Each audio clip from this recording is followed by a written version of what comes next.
Hello, what's up sa inyo mga ka-idol? Nandito na naman nagbabalik ang inyong vlogger na si Bert Salumbides.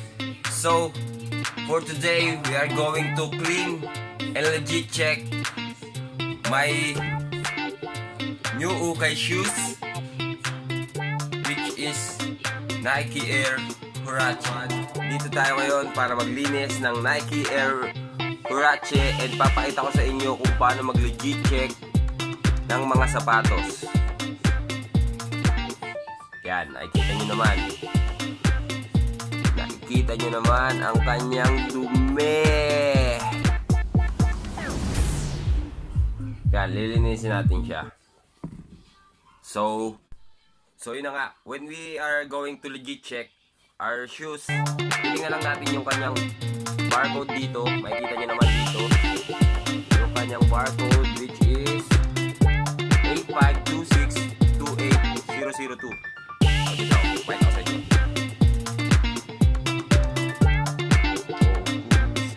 So, ayaw focus.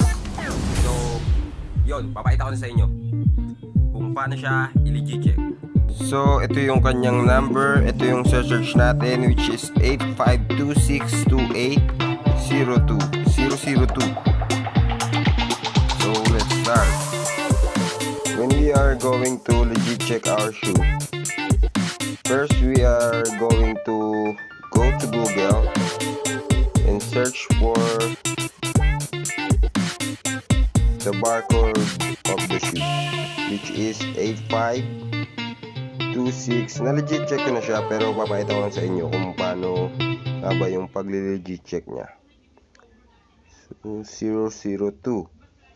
Yan, 8526280002. Tingnan natin kung ano ang lalabas. So, yun na nga, kapareho lang nitong ating nabili sa ukay at yung kanyang original. So, urig tong shoes na to. Guys, nakita nyo kung paano ko naman nilegit check tong Nike Air Huarache, which is ang colorway niya ay yellow, pink, and gray. And di ko lang alam kung anong kulay to, pero parang dirty white siya kasi madumi, kaya lilinisin na lang natin.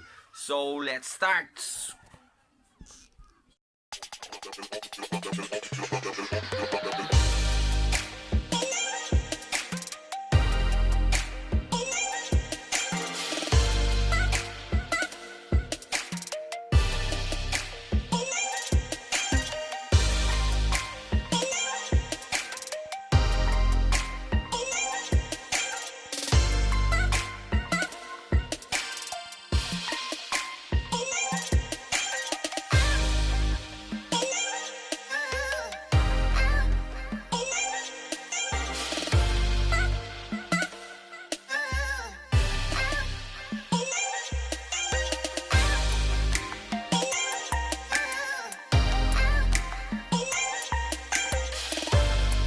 So yun, umpisa na natin yung pag-mix ng ating mga panglinis ng sapatos.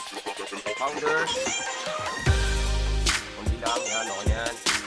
Then, bleach. Color tape ginamit ko kasi madaming kulay yun para hindi kumupas o maghalo yung kulay niya sa ibang side na kulay, which is yung mga light. Then, dalawang patak nito. Yung apat. Yan, o yan. So, pwede natin siyang umpisahan. Palalagyan natin ng shoe treat ang sapatos para hindi ma-deform yung kanyang dito. Basta ito, para hindi ma-deform yung shoes. So yan, lagyan na natin ng shoe tree. So first nga palang gagawin natin, tatanggalin muna natin yung laces niya para malinis din natin yung loob. Yan, pakita ko sa inyo kung paano magtanggal. Baka hindi pa kayo maalam magtanggal ng shoelace. So ganito lang.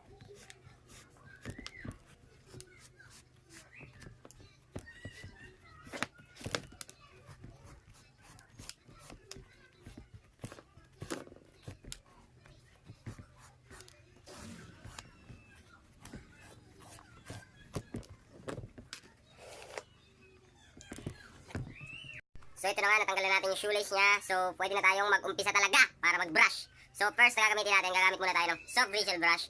Itong soft bristle brush ko, parang ano lang siya, yung sa nabibili pag nabili ka ng pang shine ng sapatos, which is yung kiwi, na may pringgan tong brush. So ito lang yung ginagamit ko. Tapos ito yung magiging hard bristle brush natin. Yan. Yan o, tigas yan. So, game na. Nga pala, itong laces natin, pwede natin siyang ibabad muna dito sa ating minix, no? Bleach at powder. So, yan. Babad na muna natin siya para mawala yung mga dumi-dumi niya, amoy, bumango, yan. So, linisin natin.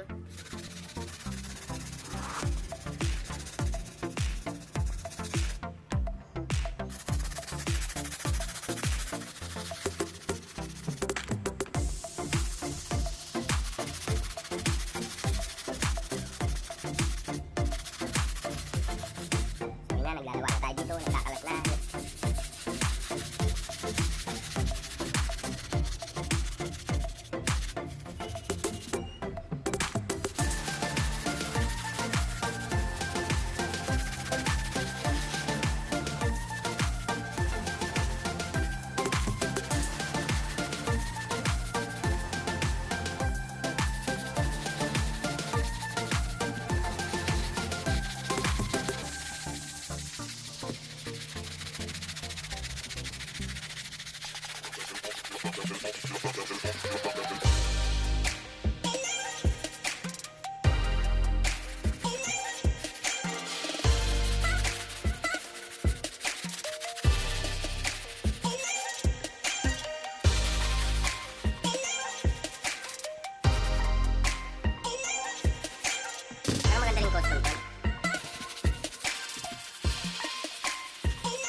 Nga pala, pagkalinis ko na to, baka may biglang bumili na.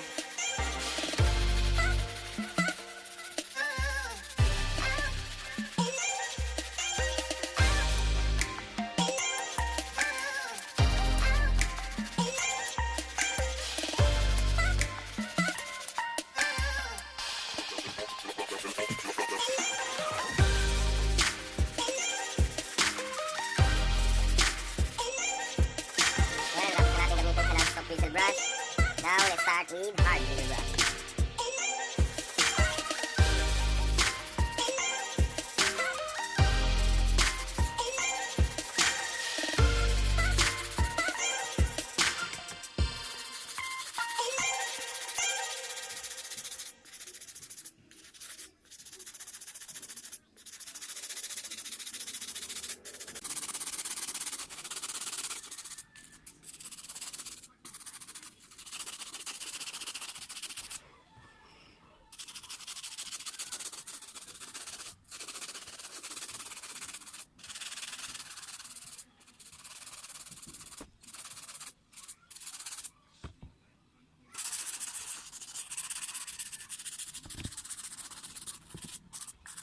Tingnan nyo naman, lumalabas na yung tunay na kulay niya.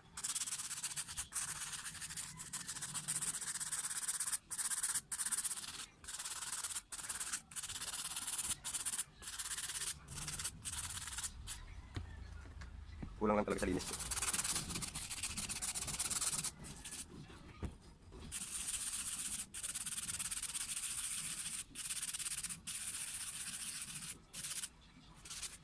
So yun, no? Kita nyo naman, no? Sobrang linis niya na. So, dito naman tayo sa bandang ibaba. Linisin din natin.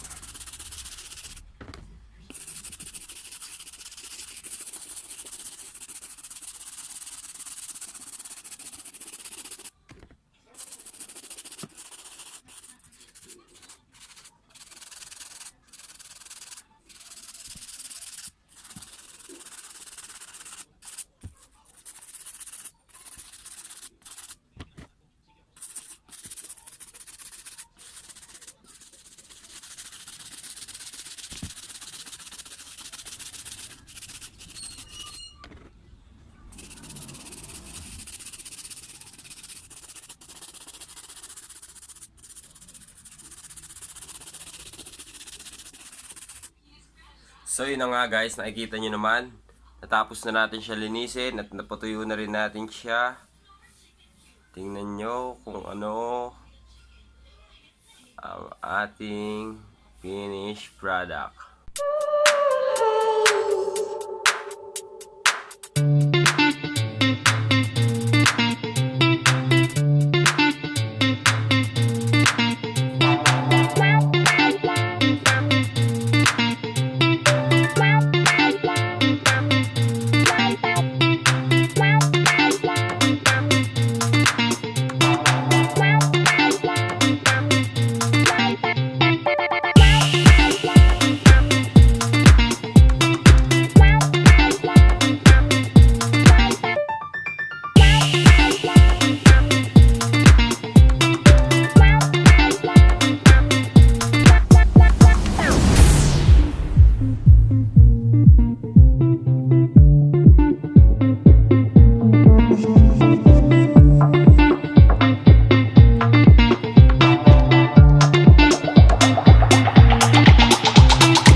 So yun na nga, panibagong araw, panibagong sapatos na naman ang ating napaganda.